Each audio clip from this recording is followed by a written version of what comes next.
Hello and good afternoon, Xbox Nation. Welcome to this week's new episode of X Vlog Live. I'm your host, Mr. BoomStick XL. And folks, I'm super stoked because today we are spending 70 plus minutes talking about the Marcus Fenix collection, our thoughts, our theories. We're also going to be talking about Gears of War 6 or Gear 6. When is that coming? What are the expectations that it's going to be releasing using Unreal Engine 5? What can the coalition bring to this franchise that is considered a third pillar in what is holding the Xbox box up from the heavens? But I am even more stoked, folks, because I get a chance to sit down with Shadows. He is a Gears of War fanatic. It is his bread and butter. Hey. He has 93,000 subscribers on YouTube. He has 34,000 followers on Twitch, and he is a coalition Gears of War partner. What's going on, dude? First time you're making your appearance here. How the heck are you, man? Welcome. Yeah, I'm doing great, man. That was very, very professional. And even with the intro, I was boogieing along with the music right there. But yeah, I'll just quickly introduce myself. So yeah, my name is Lee, or known as Shadows, in the Gears of War community. I've been playing Gears of War since Emergence Day, day 1, November 2006. 17 years of Gears action. I started creating Gears of War content back in 2012. Just off the come off of the announcement of Gears of War Judgment. And the reason I got into this whole thing was because I used to be a viewer watching Gears of War videos, like just as a kid growing up. Never had an account. I just used to have to search up people's usernames and then find their channels to watch their videos.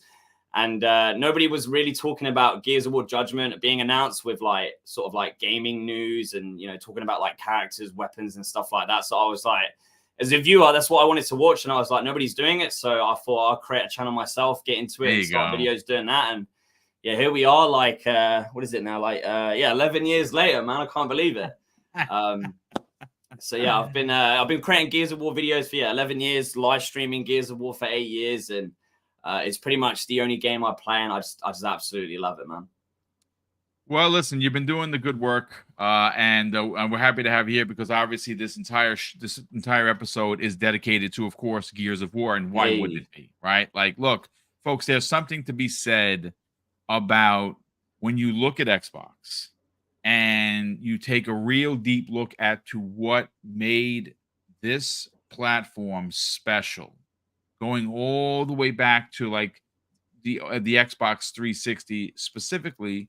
Well, Gears of War is at the tip of the spear, so to speak, when it comes to what Xbox had that Nintendo doesn't, and certainly what is lacking in PlayStation land. One of the things that jumps off the page is very story-driven, adult-themed content told for single player or multiplayer when you talk about co-op. This is something that defined the Xbox 360 generation. And one of the things I found fascinating, even all the way back then, was the story that was being told. It wasn't just a dude bro shooter. Yeah, I was going to say that. Yeah, the dude bro. Right? The dude bro shooter. Like that's what the box was known for. Shadows, here's the thing. With Gears, right? We've seen Gears 1, 2, and 3. Yeah, we've seen the one that that was done by people can fly. Judgment that a lot of people didn't dig. I happen to really like it, but it was a bit of it's straight away from what you were traditionally known for. You know what Gears was traditionally known for. Yeah, it's very much a like sort of arcadey approach to Gears of War to try and get the game to become a bit more mainstream, but they kind of changed too much of the core formula to what Gears of War is, and that's where a lot of people just didn't really take interest in that game. And it's fine. Like I said, you play it, don't play it. But what I want to focus on, specifically with you, is a couple of weeks ago, I had made mention live on the show that I had spoken to someone that knows for a fact that the Marcus Fenix collection does in fact exist. Woo! Now, this is information that was relayed to me. Now, I do have more tidbits about what is going on with this collection that I am not comfortable with putting out into the ether because I was asked not to. So to protect my source and to keep my integrity as a content creator, I'm kind of holding off on that. But I do know that the collection does in fact exist. And that is a really Right. big deal because many years ago, if you remember, and I don't know if you know him, Special Nick on the other side of the other On side of the the world man down under. yeah, the man down under, and he's a part of an amazing podcast known as Xbox Era. He Yeah. broke this story 2 years ago, and everyone has kind of been like yourself. We were talking in the green room. You want to believe it's real, but there's Yeah. been no inklings. There's been no, we haven't seen screenshots. We haven't seen any Yeah. gameplay. It's kind of just been talked about in back alleys. Because the sort of like exact history of it is like, I'm that much of a Gears of War fan that on my channel, if you go back to 2014, when the day of at the Xbox show, when they made the announcement for the Halo Master Chief Collection, I literally made a video on that day in 2014, and I was like, Halo Collection, cool. What about Gears of War? Where's the Gears of War collection at? I literally made a video talking about a Gears of War collection all those years ago back then. Because this was obviously before, I think it was the following year that backwards compatibility came to the Xbox One console. So obviously at that point, being a Gears of War fan on an Xbox One day one, like we couldn't play Gears of War. We had to go back on our Xbox 360, you know? So that was my like thinking straight away. It was like, all right, cool. Like they're going to obviously bring a Halo sort of like collection experience to the Xbox gamers today. Like as Gears of War fans, like why can't we get something like that? So that's why for me, it's like, because I've been talking about it for so long, it's hard to believe it would ever actually become a reality. And yeah, as you say, like there hasn't really been any sort of inkling or reference or anything from the coalition side. Like originally back in 2015-ish, when there was rumors of, it was either a Gears of War collection or a Gears of War remaster, which we obviously knew turned out to be Gears of War Ultimate Edition. Rod Ferguson actually came out back then and was like, look, guys, like there's no Marcus Fenix collection. Because obviously they hadn't announced yet that they were obviously remaking just the original with Gears of War Ultimate Edition. So there's always been that interest, that need for a Gears of War collection for all these years and years and years, especially in the Gears of War community, simply just looking at what Halo got and being like, well, like, why can't we get what Halo are getting as Gears fans, you know? So since then, there hasn't really been anything else on like an official term. Because we got the Gears of War remake with Ultimate Edition Corn, and obviously the years have gone by, and there's never been like sort of like references or mentions of like, oh, they're going to do it for the second one as an individual project, but we'll just have to wait and see, I guess. So, well, here's my question to you, Shadows. Okay, I think everyone would lose their shit if it turns out that there was a Master Chief Collection level game being built for Gears. I mean, it is one of the three pillars that, like I said in the opening, kind of hold up the Xbox. It's known for Gears, Halo, and Forza. Now, obviously, they've kind of shaken that a little bit because we know so many games are coming out, and so many games are going to be, very, very unique in their own way, but they're going to be gorgeous, and they're going to be using Unreal Engine 5, and they're going to be new IP, kind of like Clockwork Revolution. Obviously, Perfect Dark, you have, old IPs being revisited in Fable. So Microsoft right now, specifically, if you look to 2024, their lineup could logistically consist of 4 to 6 big AAA games.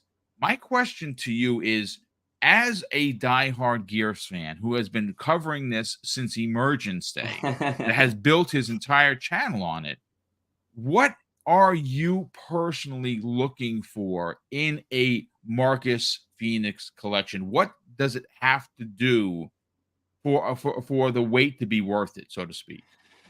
I would say, like, probably most importantly, sort of like bringing together a unified Gears of War experience that not only celebrates and recognizes the achievements of the original trilogy, because if you look at gaming across the whole, for as long as it's existed, you could probably say the original Gears of War trilogy of games is so definitely up there from a story, from a narrative, from a gameplay perspective.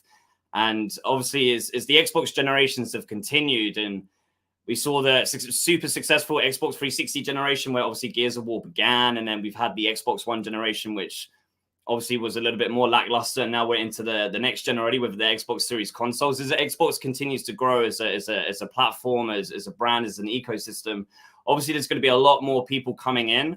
And so I feel like that is obviously the biggest part of why it would be important to see a Gears of War collection, to obviously be able to introduce Gears of War to a lot more people out there that may necessarily never heard of Gears before.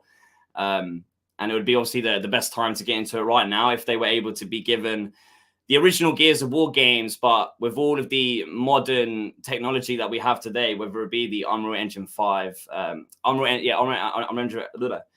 Engine 5, the thing like dedicated servers, because like the old Gears games are at a point where like the multiplayer and the games, like they look good, but the multiplayer definitely struggles because of like the lag and host advantage, and it's not really playable. So being able to be given a fully fledged UE5 remake of the original Gears games with dedicated servers, and maybe even incorporating sort of like the idea of including content that was never in the original games, such as like things such as whether it be cut stuff that was originally designed back in the day that never made it into the game, which could obviously range from other playable characters. Like there's a bunch of AI in the campaign, like for example, even going back to like Gears 1, you got like the Stranded, and you got Stranded characters like Chaps and Franklin, and like they're walking around in the game. So like they must have obviously been built, but they were never given to the player, right? So that opportunity of bringing back the old Gears games, but with a bunch of new content that was never in the original games, from the characters to maybe even maps or maybe even modes. Like I know when Microsoft acquired the Gears of War franchise, they basically went to Epic, and Epic just gave them everything, every single thing they had at Epic Games, they handed over to the Coalition. So like all of the original sort of like development trees of the original games, and they probably got a bunch of goodies that have never seen the light of day, and they could obviously bring those to a unified Gears of War collection experience to boost up the game and bring more content than ever before. Yeah, that I agree. And you made mention of something I found interesting. With when you have these studios building these games, they start out and just having conversations. They make their way to storyboards. Then they make that artwork a reality where it becomes code. And just like film, Shadows, a lot of the ambition when it comes to these games sometimes become overwhelmingly massive. And sometimes there is a requirement of kind of trying to scale it down for it to fit for what would be considered a game. Yeah. And you mentioned the words cutting room floor. Yeah. This is something that happens in film. It happens in music, right? We know that for a fact. And it happens in gaming. And I think if you remember when they remade Gears 1 in the Ultimate Collection, there was that entire mission that was completely taken off out of the 360 but put on PC because they just didn't have the room for it. And then finally, when it came to console, we were able to play that mission, which was epic. Yeah, the Brumac fight. The Brumac fight. Yeah, and that was, I mean, again, it was big enough where it was too big for the 360, and eventually was put on PC, but eventually ultimately made it to the Ultimate Collection. Yeah. And I'm wondering if that's something, because Gears of War Trilogy is, in my opinion, when you look at gaming, is probably like one of the top of the trilogies available. Like you'll argue with people, so people will tell you, well, the Mass Effect trilogy might be better. Yeah. And I'm not here to argue with. I love both of them. But when you consider trilogies, by far, Gears really is the standout. And what it did back on a 360 all those years ago is astounding. And I would love, I mean, I don't know if there is room for in dev time for the Coalition to do a monster-sized Halo Master Chief Collection for for Gears. I'd love it, and I think it would be brilliant to have that many maps, that many characters, that many games in one place. But I think that when you look at, because like I said, 4 and 5, they're released on newer hardware. Yeah. And obviously Judgment it still doesn't resonate with a lot of people. Some people don't even count that it exists. Yeah, And that's yeah, fine no, if you no. don't. I get it, folks. So but it is what it is. Judgment actually did a really good job with sort of expanding the universe and introducing a lot of like very, very interesting story lore. Yep. That has even like sprinkled into obviously Gears 5 with the character Garen Paddock. Like he was introduced in Judgment as part of Kilo Squad, Baird's old squad, being a ex-UIR sort of commander. And obviously he shows up in Gears 5. So it's like if you haven't played Judgment, you definitely have missed a bit of, you wouldn't have known who he was. Yeah. Because Gears of War's story is so well done. And I feel like still to this day, like as you were saying earlier, with the Gears of War story narrative, like a lot of people think it's just like, these dude bros walking around, like high-fiving each other and just like flexing on the Locust. And it's like the Gears of War lore is without a doubt probably one of the most in-depth story narratives in gaming out there. Like once you start to peel back the layers and like if you really the biggest rabbit hole you need to go down is just looking at the origins of the Locusts. And once you really get into the sort of like Locust civilization and the way that they were created, and you've got like the Riftworms and the Locust religion there and the whole hierarchy, like there's so much more to the Gears of War story than a lot of people are under the impression. Yeah, you're 100% right. There is layers, and it is a lore that is as deep, maybe even deeper than Halo, that has not been, examined and brought out. Because remember, again, the trilogy is what it was. It was very popular. It defined what the Xbox 360 was. It was a part of the dude bro, conversation. And it would be.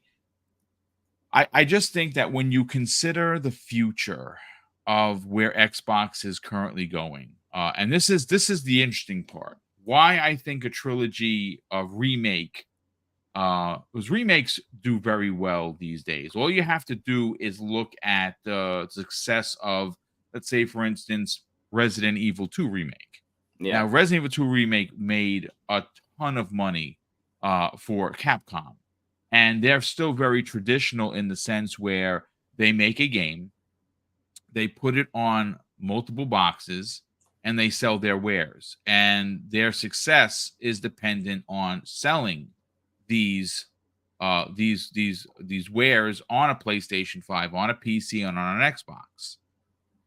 The difference here with Gears of War, specifically this particular Gears trilogy that is eventually going to be released, Microsoft doesn't have to sell X amount copies to be profitable. Yeah. They want to sell you their service for $16.99 a month.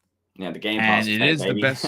Yeah, no, but again, if there is some sort of an ultimate, let's say for instance, there's a collector's edition of sorts, like right in front of me, and I put it on the socials. I have a Lancer that came from Amazon of all places that had the Gears. I think it was Gears 1 special edition. And it came with a Lancer. I got my cog tags hanging off of it. I think it might have been Gears 2. Yeah, I think it was Gears of War 2. It was Gears 2. Okay, so and I wound up getting that from Amazon. And every time I show it to people are like, "Where did you get that from?" The gray one? The gray one?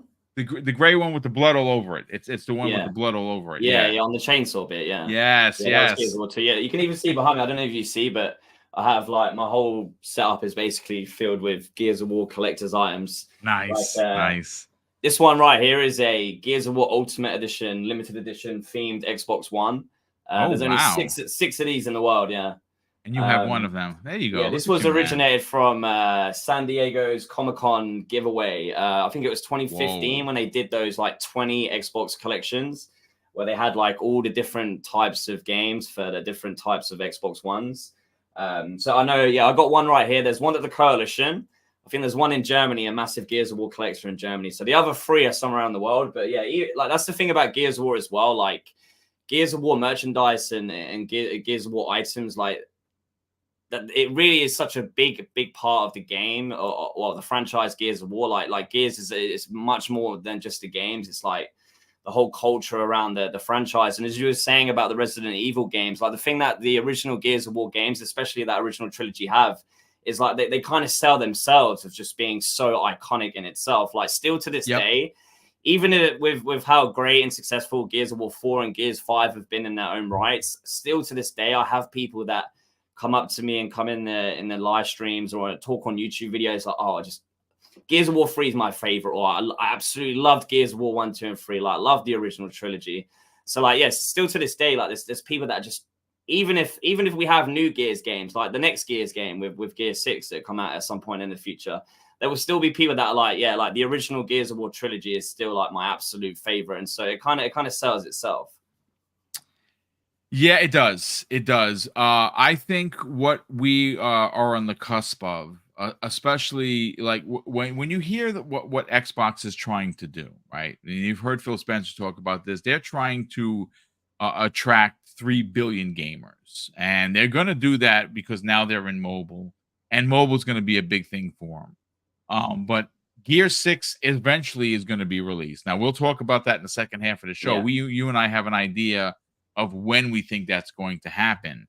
But I think, and I've said this before, in a world where Xbox Game Pass exists, where they're not dependent on selling X amount of copies because they're going to lose money. They're more concerned about getting subscription services, people to subscribe, because they're going maybe they were Xbox 360 fans, and then when the PlayStation 4 and Xbox One era came, Microsoft made a lot of mistakes, and people left for Sony, and they haven't been back to Xbox. And this is again, I'm only speculating, but this could be one of those franchises that if they gave it a Resident Evil 2 new coat of paint, and they added some missions that might have been taken off because of size capabilities on the Xbox 360, it would be considered new content, but it would be content that people wouldn't have to spend $76.43 here in New York for a game. They simply just go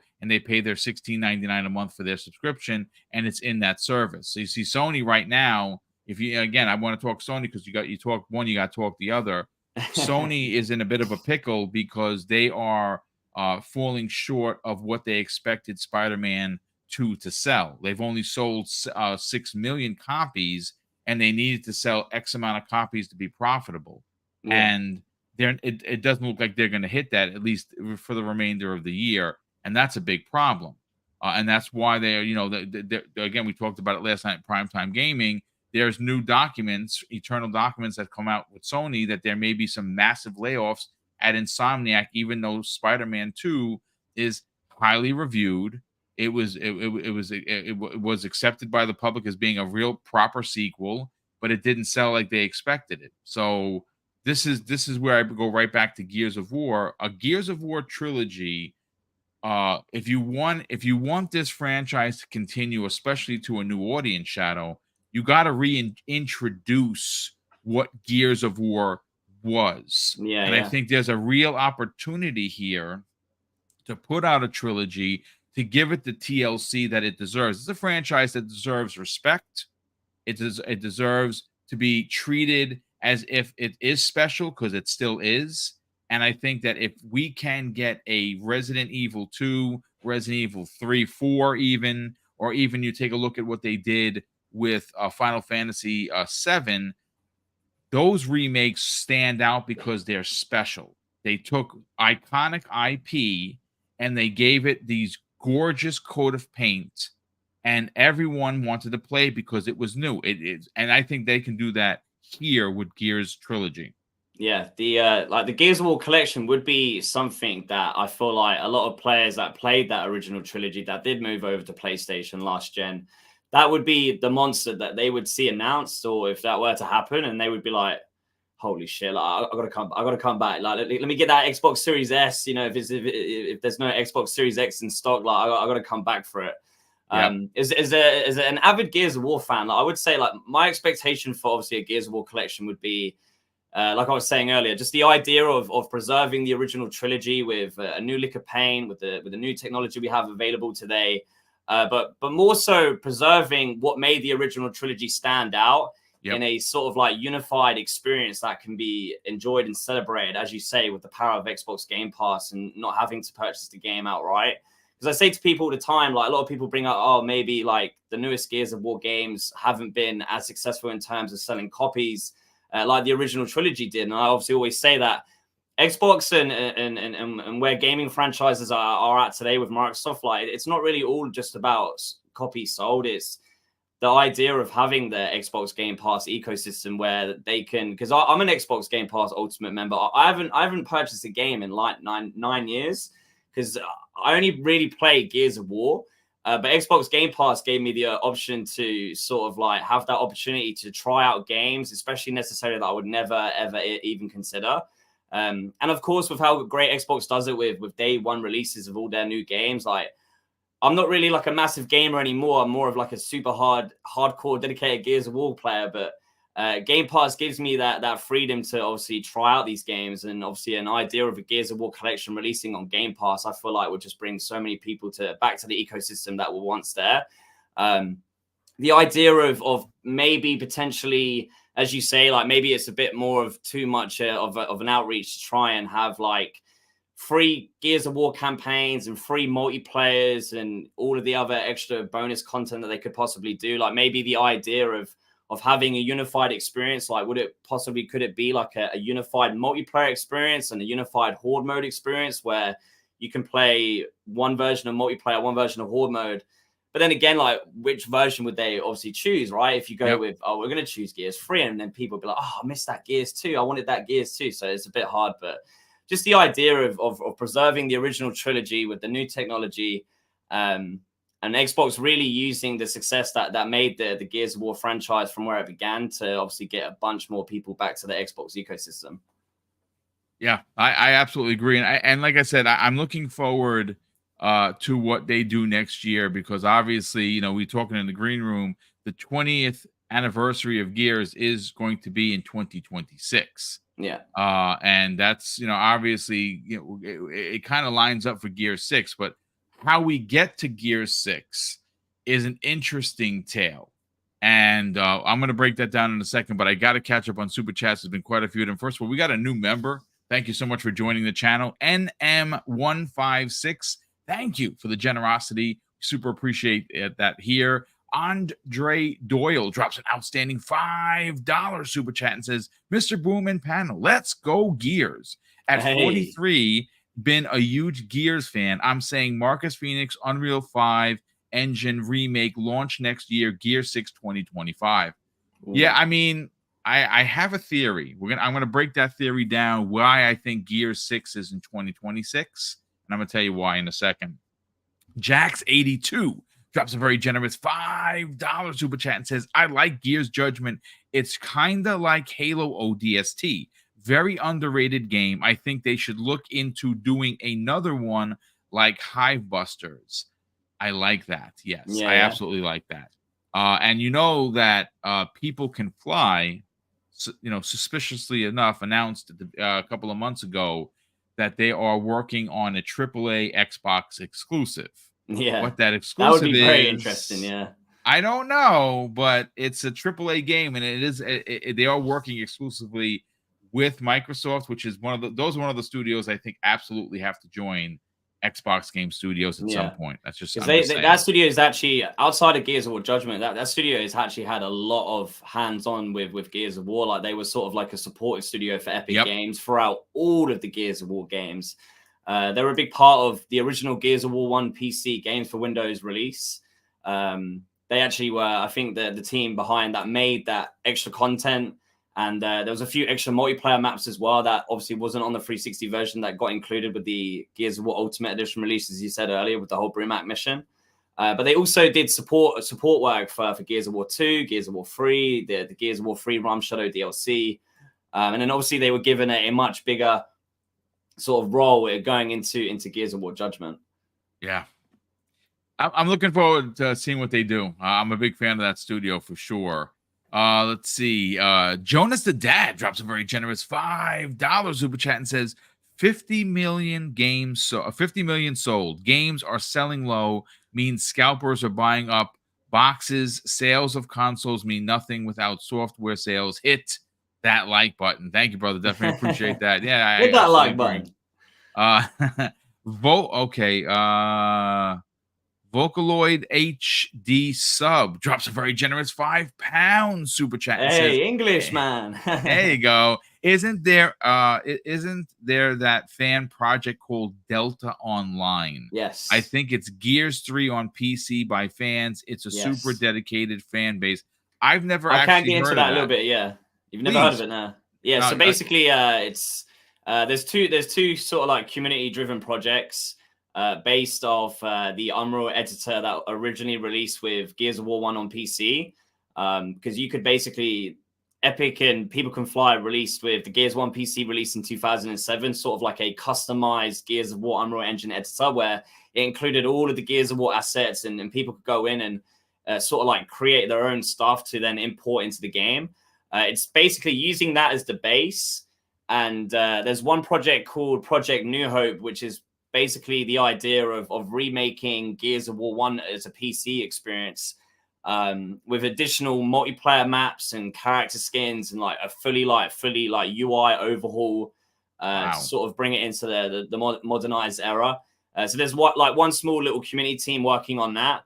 And then Gears of War 3 Delta Online is the idea of a possible Gears of War 3 PC experience where they're trying to remake Gears of War 3, just the standard retail version, making it a playable experience on PC. So no like additional multiplayer maps or features and stuff like that. Like just trying to make a genuine one-to-one version of Gears of War 3, but playable for the PC experience. Now, obviously, I don't know what Microsoft or the coalition currently think about the community projects and whether they ever get the green light if they're able to be, publicly playable or shared around. So I guess we get to that road when we get there. There is a bunch of TC developers following the community project handles, so they definitely know it's something that is happening. It's just obviously whether or not if that will be, something that obviously like legally and stuff like that can happen. But yeah, that just shows pretty much the passion that Gears of War fans have, man. Like we've been sort of obviously waiting for the coalition to make any sort of announcements. Really officially, like the last time we heard anything from TC was in May 2021 when they made their announcement of moving on to Unreal Engine 5 and next generation development for the Gears of War franchise. Like we haven't really had anything since then, and obviously by May next year that will mark 3 years since that moment, because they also included as well saying we won't be making any announcements for quite some time, because Gears of War fans have been kind of used to the cadence of like there's been a Gears of War release every 3 years. And obviously the craziest thing now is like it's been 4 years since Gears 5 came out and we haven't had a release, but we haven't even had an announcement.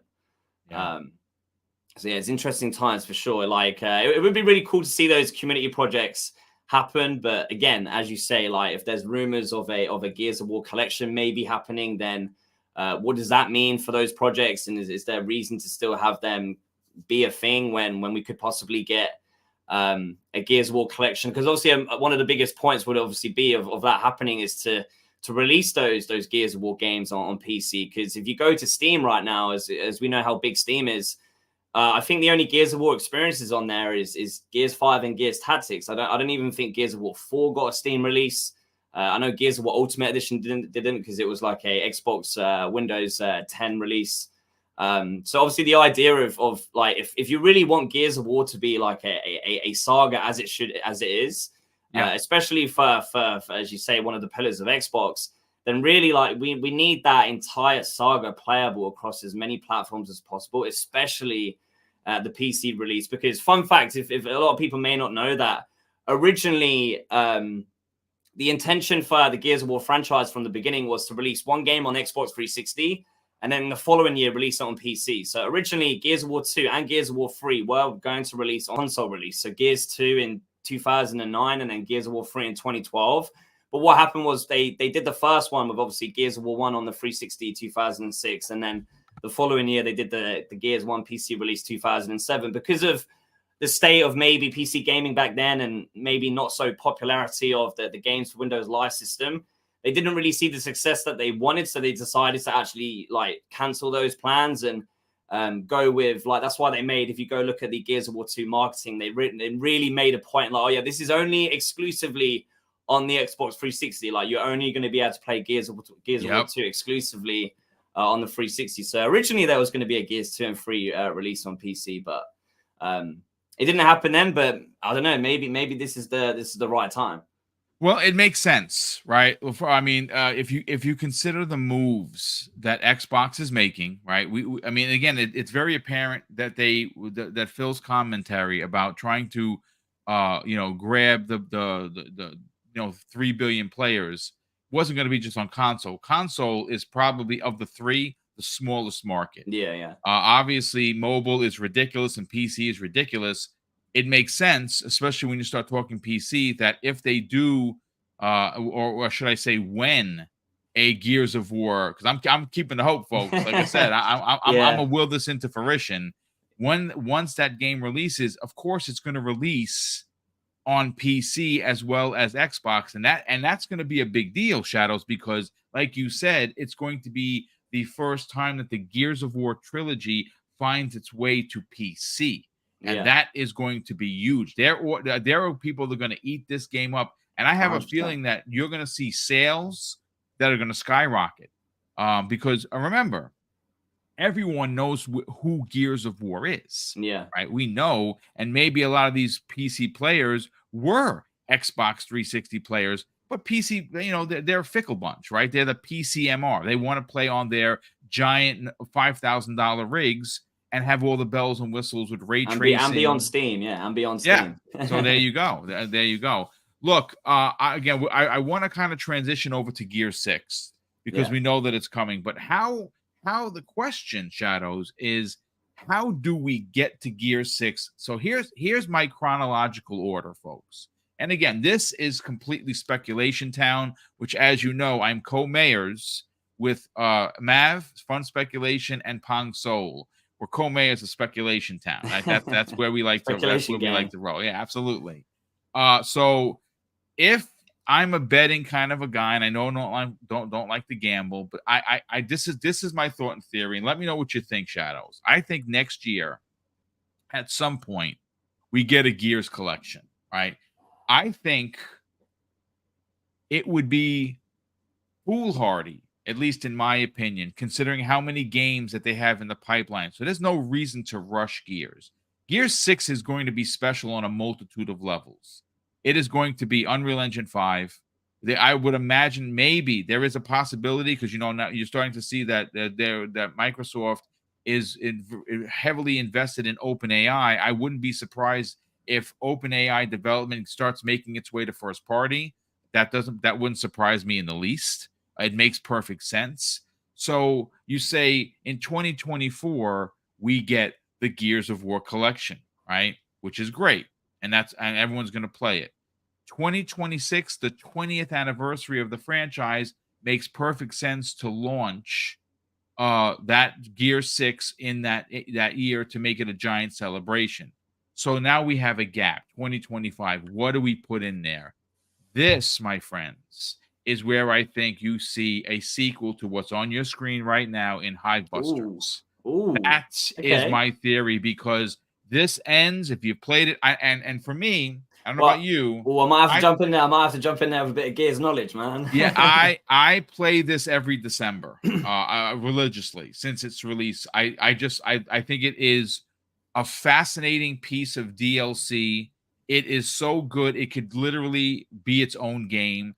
The 3 characters that you use and the characters you interact with are all Gears related, but far enough away where everything is new and fresh. Yeah. I absolutely love this. I was going to say game, but obviously it's a DLC. I love Hivebusters. I was playing it this morning, and here you go. I recorded some footage, and I'm going to continue playing after we're done. But what are your thoughts into my theory of 3 consecutive years of Gears leading up to the 20th anniversary and getting Gear 6?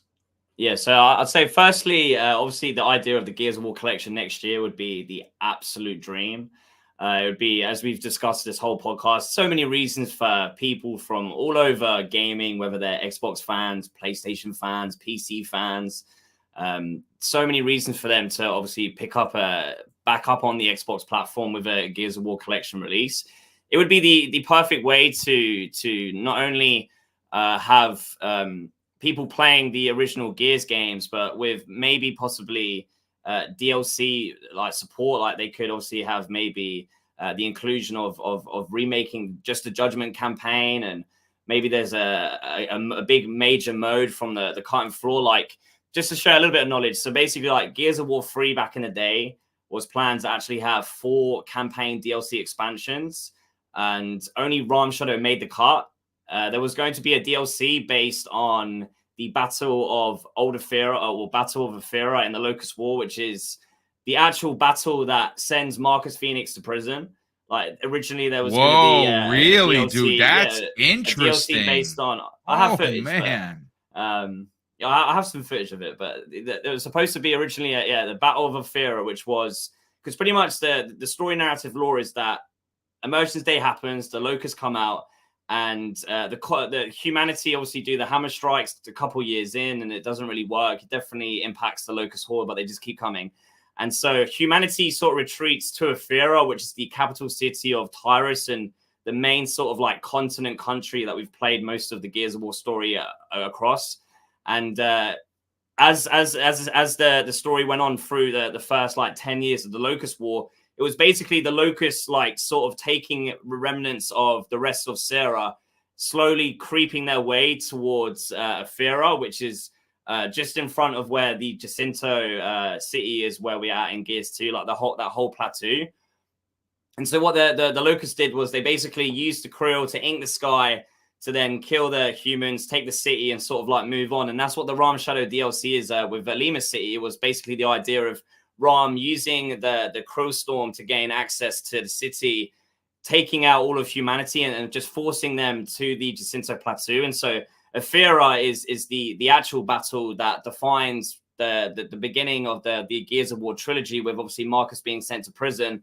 Because it was kind of explained in one of the books where he left his position with the targeting beacon for the Hammer of Dawn. And so he actually left to go save his father, which is the beginning of what we play in Gears of War 3. And so that's why Hoffman deems him as a traitor, because he was leading his own squad in charge of the Hammer of Dawn targeting weapon at the sort of this main bridge of Aphira that the Locusts couldn't get past while the Hammer of Dawn was active, and they couldn't use the Krill. But because Marcus left that battlefield, the Locusts were actually able to secure that victory right there, which then leads into the events of the original Gears of War games. And then what was the other thing? There was another mode that Epic were working on originally in Gears of War 3 called the Hub. And it was the idea of having a home base that would be attacked at nighttime by the Locusts, and in the daytime you would basically like fortify this base. And there would be like missions that you could do where you would go across Sarah and you would do like missions of like, all right, we're going to go rescue the stranded guys, or we're going to go recruit these people to come join our base, and we're going to find like ammunition and turrets and stuff to upgrade our base. And then you would do like the missions in the daytime. You would come back with all of your like rewards and stuff like that. And then you would have to defend against the Locusts, who would then attack your main base at nighttime. And that was a concept that unfortunately got cut. It was sort of like you know what that sounds like, dude? The original Fortnite. You remember, yeah, right? Like maybe, Fortnite, maybe. It was basically like obviously the idea of integrating a bit of story narrative with Horde, and obviously it would have been cooperative, so a bit of multiplayer in there as well. So yeah, I think, and then the second half, you was talking about the Gears Highbusters, right? Like the idea of maybe doing a follow up to the Highbuster DLC. Is that what you were saying? Yeah. Again, so unfortunately, to cut it short. So basically, the Highbuster DLC on the sort of timeline, it takes place during between Act 2 and Act 3 of the main Gears 5 campaign. Right. And it's obviously the origins of Team Scorpio, and the mission when Kate Diaz goes to the New Hope research facility, the same lab that Marcus and Dom went to in Gears 2. there's a bit at the moment just before you're leaving, before the toxic gas starts. That's actually one of the components that makes the venomous bomb that they put together in the High Busted DLC. Right. And the High Busted DLC is actually a prequel to the Gears of War High Busted comic series. So like when the High Busted game DLC ends, the Gears of War High Busted comic series is the actual continuation of the story. So with the way that like in the gameplay right here, you're just, you know, battling the swarm outside the swarm hive, which is on the Bahanu Island. And then the DLC, you know, comes to the end where the characters have figured out like, okay, like we basically have to do this high busting suicide mission where we get snatched up and we get taken to the heart of the hive to destroy it. The DLC ends on that cliffhanger of where they're about to get taken by the snatchers, and then it actually picks up instantly in the High Buster comic. So we already have like the continuation of their story in the High Buster comic series. So if people are fans of the DLC, they should definitely go check out the comic series to get a continuation of the story of these characters. But the High Busters are going to play a major role. Like the idea of the venomous weapon, which is it's called VNM 5PO. It's basically the new COG's version of the Hammer of Dawn, like the next super weapon created by the humans as a way to hopefully have a fighting chance against a swarm. So I do think, like, obviously the idea of the High Busted DLC telling a smaller story on Team Scorpio, the Coalition could definitely do a whole like series of, like, you could call it something like Tales of Gears of War, where they do stuff similar to the High Busted DLC, where they tell smaller stories focused on different squads and different sets of characters across the entire timeline, whether it be the Pendulum Wars, the Locust War, you got the Stranded Insurgency, and then it goes into the Lambent Pandemic. We obviously have the 25 years of peace. And like, that's the thing about Gears of War that I feel like a lot of people don't realize, is that the one thing that Epic Games did, but also the Coalition now do, is they basically have this thing called negative space, where they leave intentionally like gaps in the story narrative that can just be filled in later, whether it's 5, 10, 15 years later. And so obviously the idea of like the Swarm War, where it's at currently, like there's been about almost 200 years of story on a timeline for the Gears of War universe already, but we still have like unlimited amount of potential for where they can sort of like dive into. Like, we've got obviously the COG characters, but we've got like the whole UIR faction, and we never have like their perspective of the Locust War. And the UIR basically got absolutely destroyed at the very beginning because they were obviously the Locusts were sort of like hiding, knowing that the humans were at war with each other, and they saw the COG won and then the UIR were the losing side, and so they went after them like majorly first. So we can obviously get like a whole perspective from the UIR side. Like, I've always talked about the idea, after obviously seeing the success of The Last of Us, like the idea of creating like a Last of Us style Gears experience that focuses on the stranded characters, and the idea of you have this faction of people that were basically left to die by their government. Like, their government completely abandoned them to the Locusts at the beginning of the war, and then obviously went on to do the hammer strikes with the stranded, were basically like, so you're telling me my own government has not only left me to defend for myself against these monsters that are coming out from underground, but now they're basically bombing us with hammer strikes and just basically just completely just leaving us to dust, right? And so you could obviously tell like a really heartfelt story, I feel like, from the stranded side, with like, what is that life like to be left behind and betrayed completely by your government and the people in power, as in Chairman Prescott, and, you know, the struggles of defending yourself and living basically in the wasteland of Sarah, while, you know, you could be taken out by the Locusts at any moment. So there's so much potential there for Gears of War to continue to like just keep fulfilling different story narrative beats, depending on, I guess, what Gears fans want to see. Yeah, there is, as great as the trilogy is, and like I said, I would love for that to be one of the big releases next year. I think leading up to the 20th anniversary, they need to keep people engaged with Gears. Like you said, Gears of War 1, 2, and 3 never made their way to PC. right? Yeah. It would be amazing for this collection to make its way to PC as well, of course, to Xbox, because then you would get. Listen, there are people discovering Xbox all the time. There are grown men who now have children of their own that grew up with an OG Xbox, that grew up with an Xbox 360, and now are making families of their own.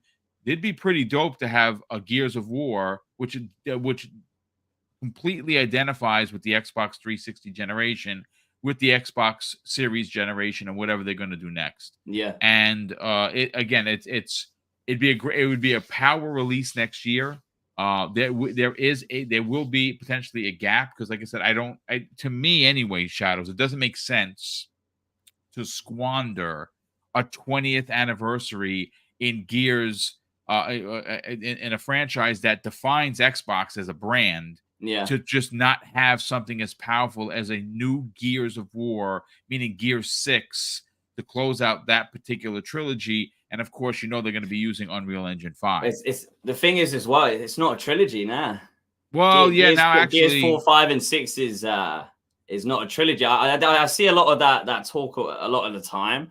A lot of people are under the impression that Gears 4 and 5, 6 is like the original Gears games and it's going to be a set trilogy. And obviously, if that was the case, like we would have had a completely different story. I've actually got the quote here because Rod Ferguson brought this up in 2019. He said, we're trying to get out of the trilogy mindset. The word that I like to use now is saga. Just the idea that we don't want to limit ourselves to a beginning, middle, and end, a 1, 2, 3 type deal. Gears 5 is the Empire Strikes Back game, and Gears 6 has to be the Return of the Jedi. That kind of thing. For us, it's just about where the story can take us and what stories we can tell.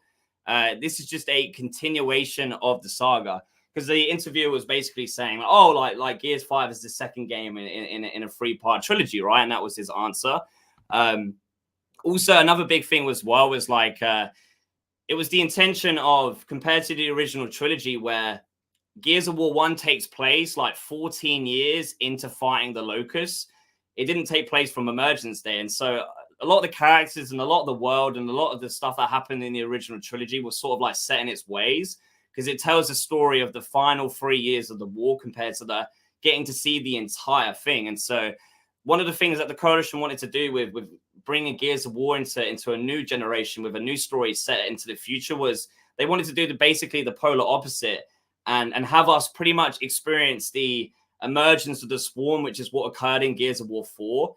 And then actually have us be able to experience the entirety of the story so that we can see how the characters, the world, and the enemies and everything just grows as time goes on.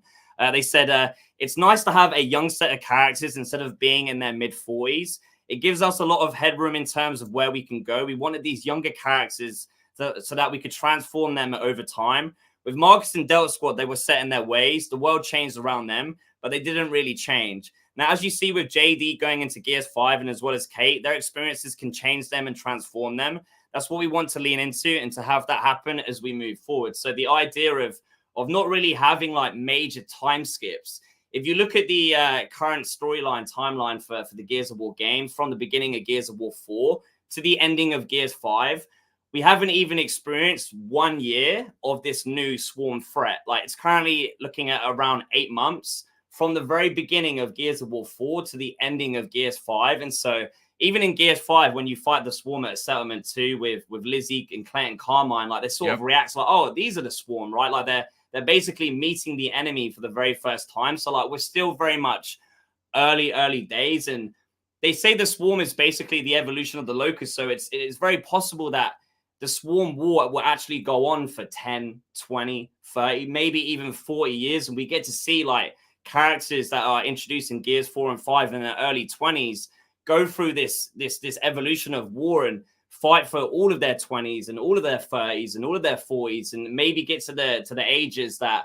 the original Gears characters were at in the original games, but we actually get to see their entire sort of like evolution. Like we're not skipping any major time frame. And that's why I say like it's very interesting when people bring up the point that obviously I feel like a lot of people could possibly play Gear 6 and be like, wait, it's not over? Like, it's still going? Yeah, Because no, I'm really here just for it. getting started, I don't. Nobody wants to see Gears end. That's for so sure. like so far we've had like Gears of War 4, Gears of War Ascendance, Gears 5, the Gears 5 High Buster DLC, Gears of War Bloodlines, which are a couple book novels. These all take place within only 8 months. And so it's very, very likely that as a saga, like I could possibly see it going to a Gears of War 10, having like a 10 game sort of like saga to celebrate. Because I do believe this. Well, you never know with where it could go. Like they could always spin it into the future. There's been a few mentions and references to solar system and space in Gears of War. Dude, now you're talking my language, because I was do wondering believe the what Swarm happened. War could possibly be the end of every current Gears of War character story. So, like, if we do go that far, like, it could be. So, like, right now in the High Buster DLC on screen, Hoffman is 95, the oldest character in the universe. Well, yeah, the oldest character right now in the universe. And it's like we could see, like, Marcus and Cole and stuff like that, Baird, like, they're in their, like, 65 sort of area. And so they could easily still be a part of a war that goes on for the next 20, 30 years. And they could be, you know, Hoffman's age. We don't really know the age limit of humans on Sarah, just because the planet's been at war for like 200 years. Yep. Across the Pendulum Wars, the Locust War. And like, this is the first time that there's actually been a little bit of peace. And obviously we're about to get into a new war. And so if you just like really pay obviously a close attention to obviously the narrative that we've had so far in 4 and 5, it's more of like a really slow burner. And both of those games are basically just setup games for where I see Gear 6 being like the true beginning of the Swarm War, with the enemy having their new leading queen. Like, she only awakens obviously in 5. And so like really I see the next game actually being the beginning, where some people might have been under the impression that they're going to try and end it somehow, where it's just not going to be the case now.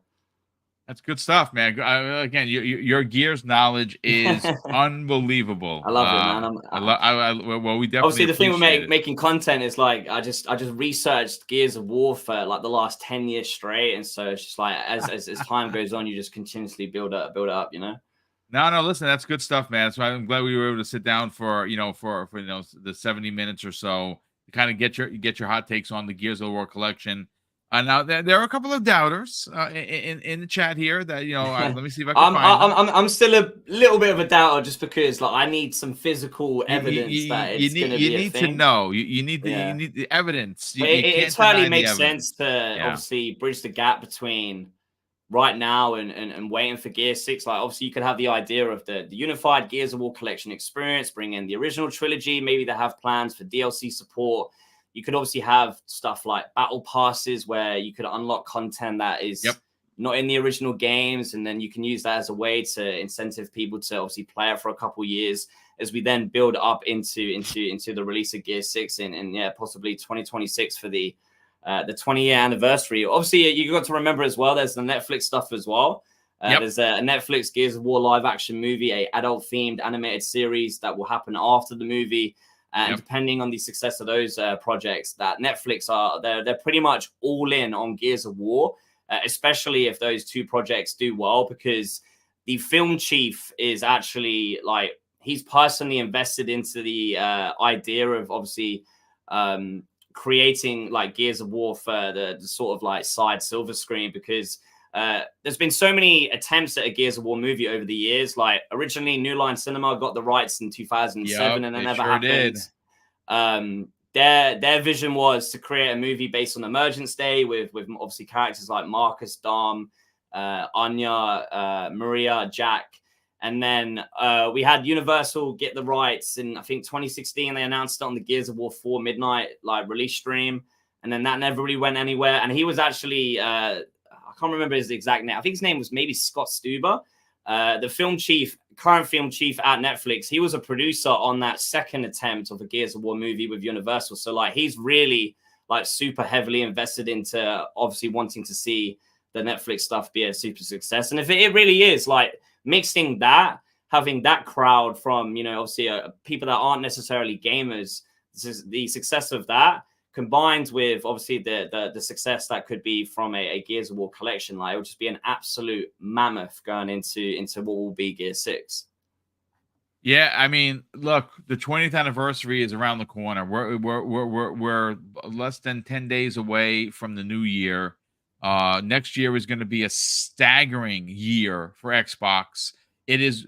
I tell you, if you think that PlayStation is on their heels now, next year is going to be incredibly telling. I think when you look at what the platforms are doing, Xbox has the wind at their sails. Nintendo's releasing a new console. Looks like Sony isn't going to have anything. And I got to tell you, if you are going to release 6 AAA bombs, one of them has to be the Gears of War trilogy. It Yeah. has to come out. It has to release. It has to be, and again, like we said in the beginning, it needs to have the love and care that you saw Capcom use for the Resident Evil 2, and the way that you saw Square Enix and how they handled an iconic PlayStation title like Final Fantasy VII. Those are two iconic pillars of gaming, and Gears of War deserves that kind of resurgence, if you 100%. will. And I would love to see this trilogy do big numbers. But I think why we're gonna see it, one of the reasons why it is going to happen, is because we have all been asking for it. Microsoft is a great company and listening, and the coalition, they know we want a modern graphical showpiece, and if you're selling your wares to people that are not Xbox gamers, i.e. Xbox Game Pass, a Gears of War trilogy may be potentially done in a new engine, and given the TLC that it deserves, will bring new gamers to your platform that are going to stick around, because not only are they going to have a Gears trilogy, they're going to have a Hellblade, they're going to have a Clockwork Revolution, they're going to have a South of Midnight. There's a lot of games coming next year. Your next year's looking stacked, man. And you know what's even better? If you're a Game Pass member, you get all of that day one. Hey, there you go, man. I do have to quickly mention as well a very interesting thing as well, because like as I say, I've been talking about the idea of a Gears of War collection for so many years. I randomly just quote tweeted Xbox when they tweeted out about the Halo collection. This is in October 2020.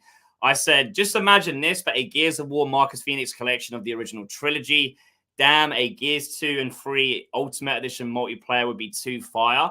What's really interesting is one of the Xbox marketing executives who's been with Gears of War pretty much since the beginning, and a lot of the information that I relayed earlier was actually from him. You know, a couple of the ideas of obviously like the original Gears games being on PC then get cancelled.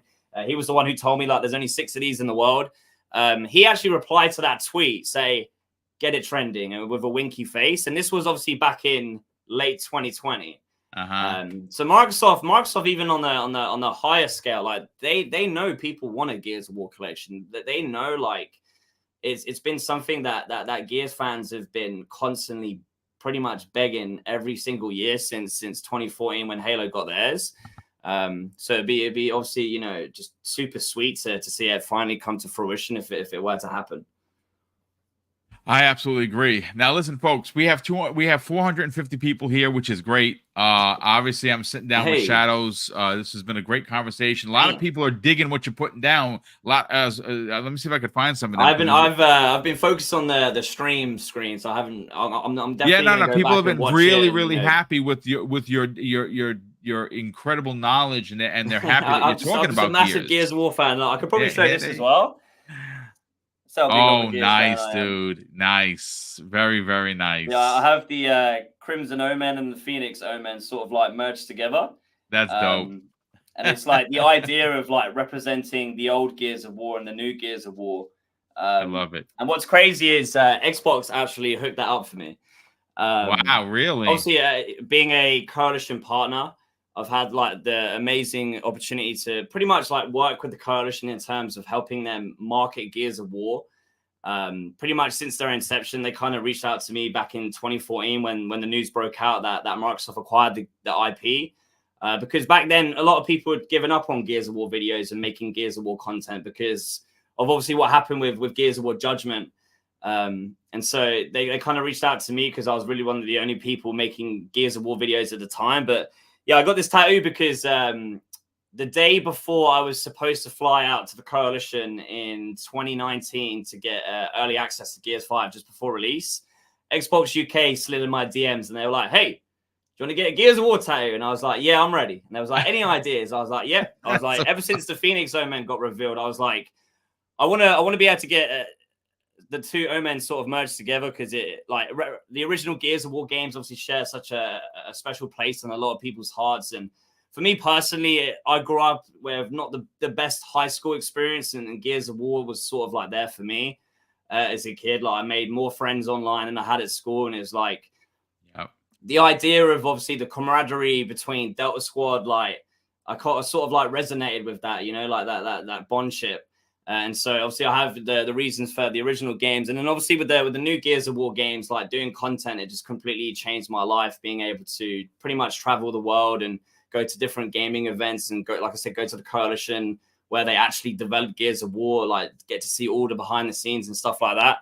And so I pretty much was like, yeah, I have this idea. And I was like, all right, cool. We'll send it off to the designer. A couple hours later, I was like, all right, it's all booked in. You got to go to London the next following day. And holy cow, that's awesome, dude. So we woke up the next day with like I woke up that day with zero intention of having a tattoo. I didn't have any tattoos at the time, and I always had that idea. Like I had that question in my mind, like if someone was like, "Hey, if you were to get a tattoo, would it be?" And I'd be like, "It has to be Gears of War," and that was always my idea. So yeah, literally the following day, great. I went and got it. It was part of like a whole like marketing strategy with Lad Bible for I think it was like Gears 5 Inc., where they did like multiple events across the world. I got the outer line done, and then I got the details done at like a launch event for Gears 5. But I was able to go to the Coalition with a fresh Gears of War tattoo and use it as a bit of brownie points at the studio. That's like, hey, awesome, look, dude. Hey, like, yo, sign my copy of Gears. Like, I got a tattoo, man. Yeah, you know, in 2019, I got a chance to meet Ferguson. He's very. I actually met a lot of the team. It was during E3, as a matter of fact. Okay, yeah, I never E3 got the pleasure to go to E3 now, and that was obviously done. Yeah, I only went to one, dude. That was it. E3 2019, and I got a chance to hang out with Rod, take a couple of pictures with him and the team. And that's when I kind of made him laugh because I'm like, "Oh man, Gears open world." He goes, "Well, it's not really open world, but you think you're gonna like it." So yeah, shout out to Rod Ferguson. Yeah, that's Rod, but. Listen, bro, this has been amazing. Now, real quick, folks, before we get on out of here, there are a lot of new names, and I have to ask a favor. We are 72 subs away from 14K. Now, do I expect for that to happen right here, right now on the air? It would be dope if it did, but it's fine if it doesn't. If you're enjoying this conversation, I live stream Monday through Friday, 5 days a week. You get 20 live shows, sometimes a little bit more than that. Being I'm retired. I cover all breaking news. Yes, I have 3 Xbox shows, but we do multi-plat shows. Primetime Gaming, which we had last night, is a multi-plat show, as well as Breakfast with Boom. And speaking of which, folks, this is the show that you do not want to miss. Tomorrow morning, 10 a.m. Eastern Standard Time. You know what I'm about to say, folks. It is Mrs. Boom and I. We're doing our 6th annual Christmas with Mr. and Mrs. BoomStick. So what does that mean? Well, you know, because I've been talking about it for a couple of months. We are giving away $1,500 worth of prizes in 2 hours. And that is not corporate funded. That is funded by the people, for the people. We take the super chats, we take the channel membership monies, we tuck it away, and we do this big, really big giveaway each and every year. Last year was 1,000. Mrs. Boom wanted to up the ante. So we did 1,500 at total of 12 prizes, folks. 10 $100 gift cards to your platform of choice, Steam, Xbox, PlayStation, or Nintendo eShop. And 2 people are going to walk away with a $250 gift card each for a total of $1,500. So if you want to be a part of that, you don't got to sub. No, you just got to be in the chat. Now, I would love your sub, to be honest with you. Sub up, chat. Sub up. Thank you, Shadows. Definitely appreciate that. But yeah, tomorrow morning, 10 a.m. Eastern. Show up. There we have a specific hashtag that is under lock and key that we're going to drop into the chat. All you got to do is while you're in the chat, put that hashtag in. You're automatically entered. The first 6 winners are going to be channel members because that's only fair because they support the channel year round. And the next 6 are going to be anyone that is in the chat. You don't have to be subbed, folks. If you just put the hashtag in, you got a shot at winning. We have a picker that we use here on StreamYards, and it's a part of the service. We just put you put your hashtag in, and we do the drawing. And if you win, you win. And this is also important. If you're outside of the U.S., folks, we will, of course, give you your prize. The only caveat is that we will send it to you via monies, but it has to be through PayPal because that protects Mrs. Boom and I. So even if you're outside of the United States, you still will win your prize if you are picked. And we're one of the few channels that actually do international gifting because obviously we have to pay a transfer fee. And if there's a denomination fee, like your finances are higher than ours, we pay for that. You pay for nothing. You win. Well, you win. Shadows, brother, great to have you here. When the Gears of War trilogy releases next year, because I know it's coming. I know it. I feel it in my bones. I hope. We'll have you back on, I'll be in the camp of please. maybe, but it would be nice. Yeah, it would be nice. It would be awesome. So yeah, listen, sell your brand, dude. You don't really need my help because you're almost closing in on 94,000 subscribers on YouTube. You got 34,000 subscribers on Twitch. But please tell people that have never heard of who Shadows is, where they can subscribe, where they can watch you on Twitch, and more importantly, follow you on social media. Yeah, so all of my handles, whether it be YouTube, Twitch, Facebook, Xbox Gamer Tag, Twitter, it's all right here, the SSX Shadows, exactly like that. As I said at the beginning, like I'm a Gears of War content creator. I've been creating Gears of War content for 11 years. Absolute diehard Gears of War fan. I might have to put it out there. I might be the biggest Gears of War fan. But yeah, from what I hear, yes, you are the biggest Gears of War fan. Yeah, but I've been creating.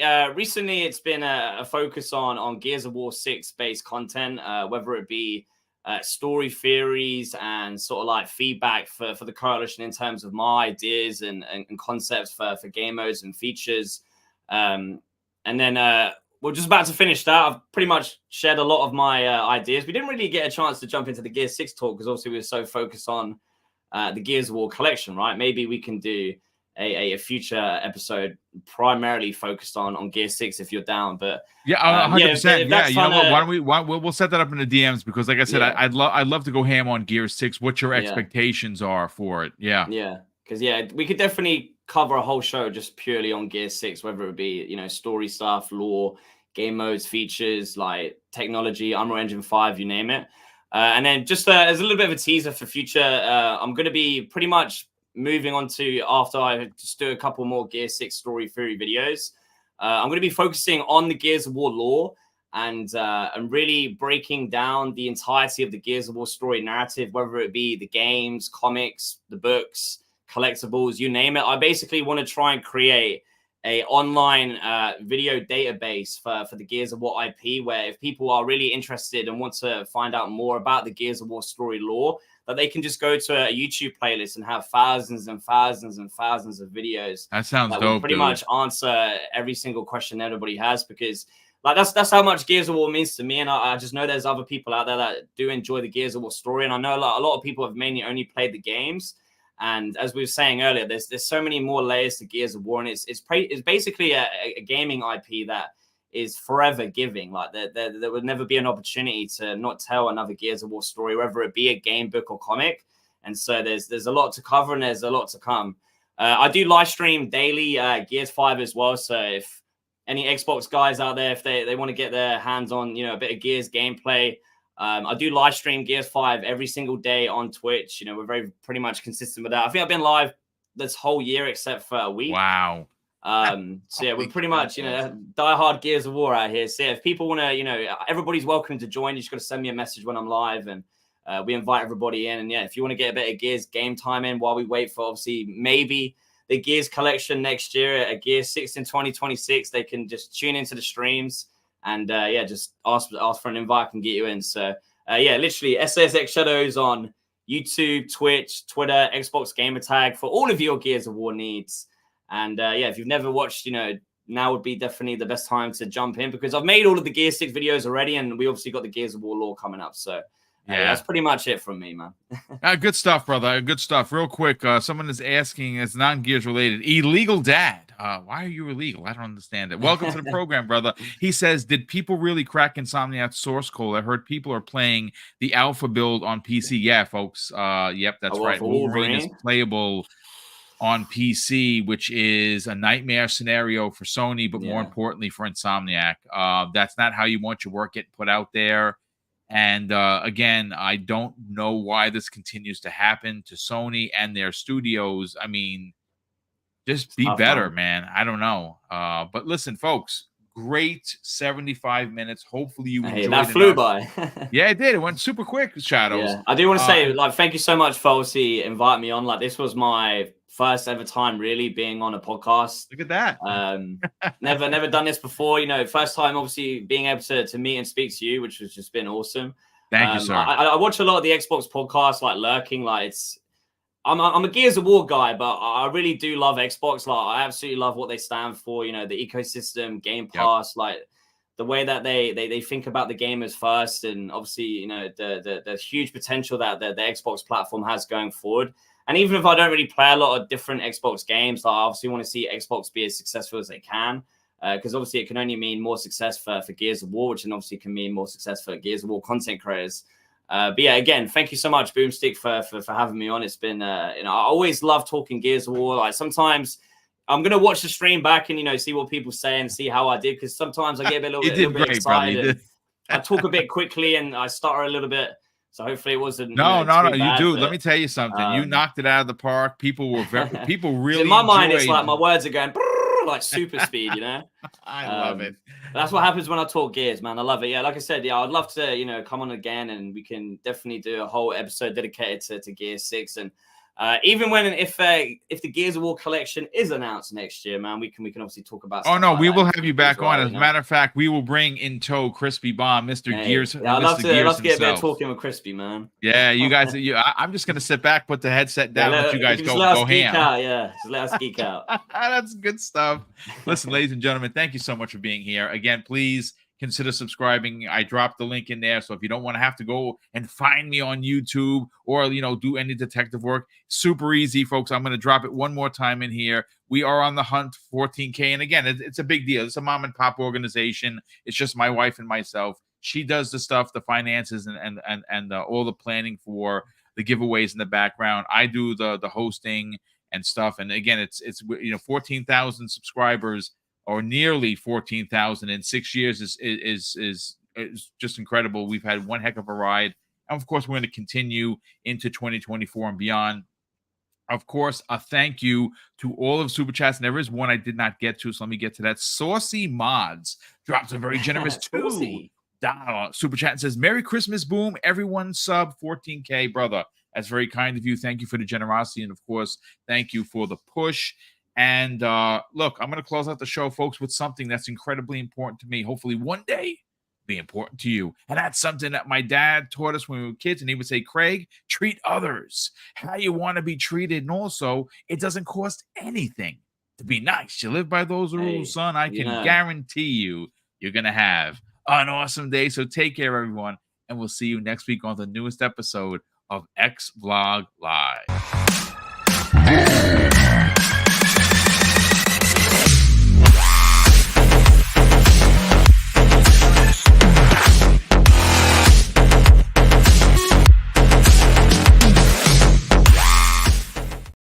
Great stream, brother.